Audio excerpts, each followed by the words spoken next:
Friends, ಎಲ್ಲ ಹೇಗಿದ್ದೀರಾ friends? ಎಲ್ಲ ಚೆನ್ನಾಗಿದ್ದೀರ ಎಂದು ಭಾವಿಸಿ ಇವತ್ತಿನ ಕ್ಲಾಸ್ ಸ್ಟಾರ್ಟ್ ಮಾಡೋಣ. ಇವತ್ತಿನ ವಿಷಯ ಭೂಗೋಳಶಾಸ್ತ್ರ, ಜಿಯೋಗ್ರಫಿ. ಜಿಯೋಗ್ರಫಿಯು 4 ಭಾಗಗಳಾಗಿ ವಿಭಾಗಗೊಂಡಿದೆ.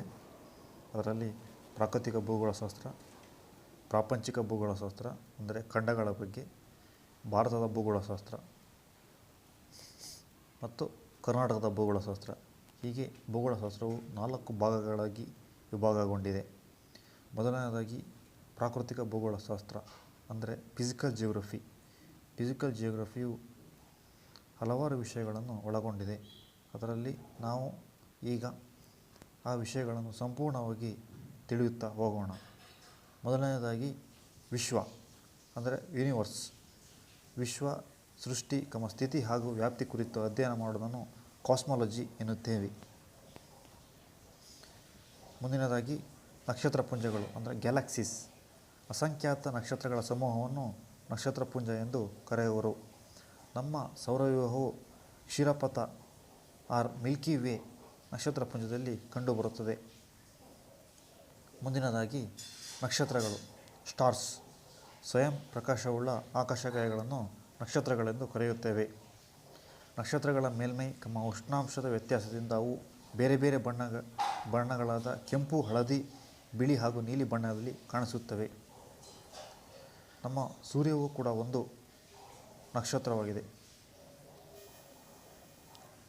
ಸೂರ್ಯನಿಗೆ ಅತಿ ಸಮೀಪದ ನಕ್ಷತ್ರವೆಂದರೆ ಪ್ರಾಕ್ಸಿಮಾ ಸೆಂಟ್ರಿ. ಪ್ರಾಕ್ಸಿಮಾ ಸೆಂಟ್ರಿಗೆ ಅತಿ ಹತ್ತಿರವಾದ ನಕ್ಷತ್ರವೆಂದರೆ ಆಲ್ಫಾ ಸೆಂಟ್ರಿ. ಸೂರ್ಯನನ್ನು ಬಿಟ್ಟರೆ ಭೂಮಿಯಿಂದ ಕಾಣುವ ಅತ್ಯಂತ ಪ್ರಜ್ವಲಿಸುವ ನಕ್ಷತ್ರ ಸಿರಿಯಸ್.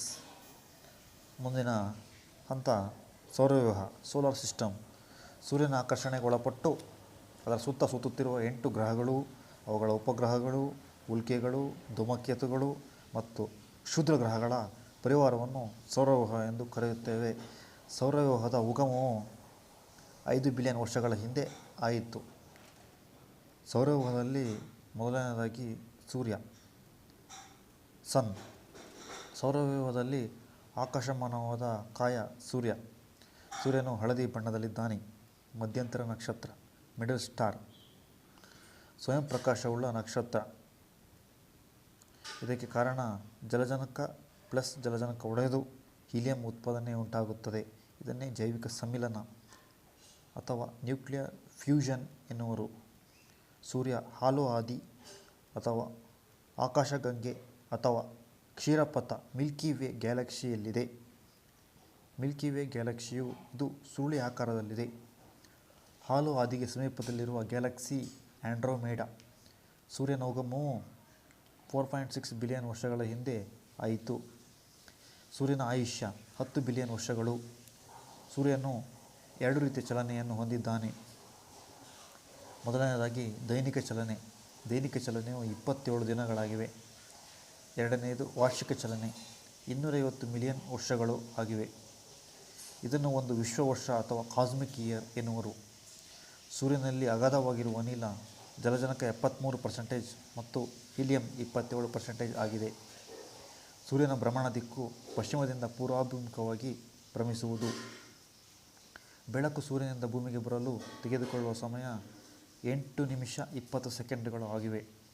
ಸೂರ್ಯನಿಂದ ಹೊರಹೊಮ್ಮುವ ಅಂಶ, ಬೆಳಕು, ರೇಡಿಯೋ ಅಲೆಗಳು, ನೇರಳಾತೀತ ಕಿರಣಗಳು, ಇನ್ಫ್ರಾರೆಡ್ ಕಿರಣಗಳು.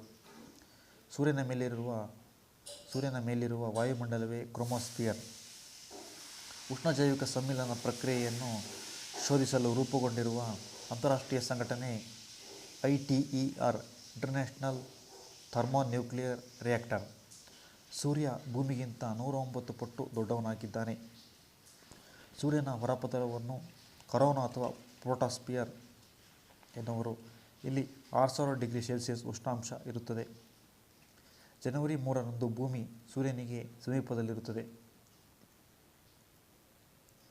147 ದಶಲಕ್ಷ ಕಿಲೋಮೀಟರ್ ದೂರದಲ್ಲಿ ಭೂಮಿ ಸೂರ್ಯನಿಗೆ ಹತ್ತಿರವಾಗಿರುತ್ತದೆ. ಇದನ್ನು ನಿಚ್ಚ ಸ್ಥಾನ ಪೆರಿಲಿಯರ್ ಎನ್ನುವರು.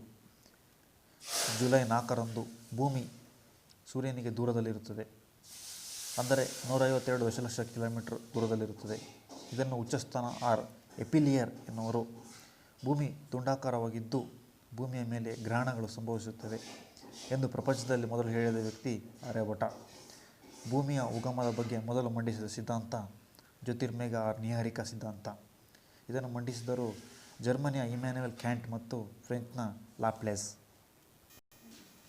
ಸೂರ್ಯನ ವಿಭಾಗಗಳು: ಕೇಂದ್ರ ಭಾಗ ಕೋರ್, ನಂತರದ ಭಾಗ ವಿಕಿರಣ ವಲಯ, ತದನಂತರದ ವಲಯ ಪ್ರಚಲನ ವಲಯ, ತದನಂತರದ ವಲಯ ಫೋಟೋಸ್ಪಿಯರ್, ತದನಂತರದ ವಲಯ ಕ್ರೋಮೋಸ್ಪಿಯರ್, ಹೊರಗಿನ ವಲಯ ಕರೋನಾ. ಕೋರ್ ರೇಡಿಯೇಷನ್ ಆರ್ ವಿಕಿರಣ ವಲಯ, ಪ್ರಚಲನ ವಲಯ ಆರ್ ಕನ್ವೆಕ್ಷನ್ ಝೋನ್, ಫೋಟೋಸ್ಪಿಯರ್, ಕ್ರೋಮೋಸ್ಪಿಯರ್, ಕರೋನಾ. ಹೀಗೆ ಸೂರ್ಯನ ವಿಭಾಗಗಳು ಸೂರ್ಯನ ಒಳಗಿನಿಂದ ಹೊರಗಿನ ಅಂಶವನ್ನು ಒಳಗೊಂಡಿದೆ. ಮಧ್ಯದಲ್ಲಿ 20,000 ಡಿಗ್ರಿ ಸೆಲ್ಸಿಯಸ್ ಅಂದರೆ ಕೋರ್ ಕೇಂದ್ರ ಭಾಗದಲ್ಲಿ, ಹೊರಗಿನ ವಲಯ ಅಂದರೆ ಕರೋನಾ ಭಾಗದಲ್ಲಿ 6,000 ಡಿಗ್ರಿ ಸೆಲ್ಸಿಯಸ್ ಉಷ್ಣಾಂಶ ಸೂರ್ಯನಲ್ಲಿ ಕಂಡುಬರುತ್ತದೆ. ಭಾರತದಲ್ಲಿ ಸೌರ ವೀಕ್ಷಣಾಲಯ ಕೇಂದ್ರಗಳು: ದೆಹಲಿ, ಉಜ್ಜಯಿನಿ, ಕೊಡೈಕೆನಾಲ್. ನಮಗೆ ಸಮೀಪವಿರುವ ನಕ್ಷತ್ರಗಳು: ಭೂಮಿಗೆ ಸಮೀಪವಿರುವ ನಕ್ಷತ್ರ ಸೂರ್ಯ, ಸೂರ್ಯನಿಗೆ ಸಮೀಪ ಪ್ರಾಕ್ಸಿಮಾ ಸೆಂಟರಿ, ಪ್ರಾಕ್ಸಿಮಾ ಸೆಂಟರಿಗೆ ಹತ್ತಿರ ಆಲ್ಫಾ ಸೆಂಟರಿ. ಅತ್ಯಂತ ಪ್ರಕಾಶಮಾನವಾದ ನಕ್ಷತ್ರ ಸಿರಿಯಸ್. ಸೂರ್ಯನ ಅಧ್ಯಯನಕ್ಕೆ ಹಾರಿಬಿಡಲಾದ ಭಾರತದ ಉಪಗ್ರಹ ಆದಿತ್ಯ L1. ನಂತರ ಗ್ರಹಗಳು ಆರ್ ಪ್ಲಾನೆಟ್ಸ್: ಸ್ವಯಂ ಪ್ರಕಾಶ